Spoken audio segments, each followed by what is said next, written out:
Welcome. In this video, I'll show you how to fix Rust crashing when joining a server. Alright, if you found this video helpful, please leave a like and subscribe to the channel for more such tutorials. Now, first up, or first fix, well, just got over to your control panel right here. Click on control panel. Now, view by category right here, select large icons. Now, gotta click on network sharing center. And here, click on change adapter settings. Now, double click on the network that you're currently using and click on properties. Now click on TCP IP v4 right here. Click on properties.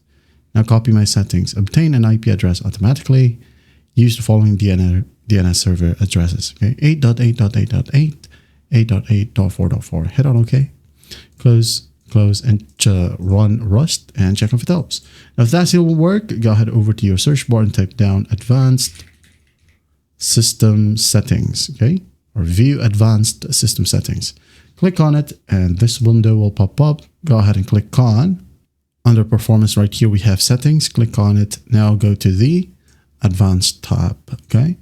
And here click on under virtual memory change. Now untick this one. Go ahead and select custom size and add in 14,000. Another one right here, 14,000. And then just hit on set.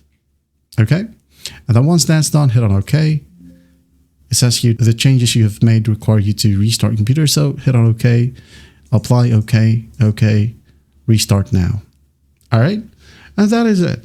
Go ahead and restart your computer, open up Rust, and everything should work perfectly fine now. And that is how you fix Rust crashing when joining a server. I hope this video helps, and I'll see you in the next one.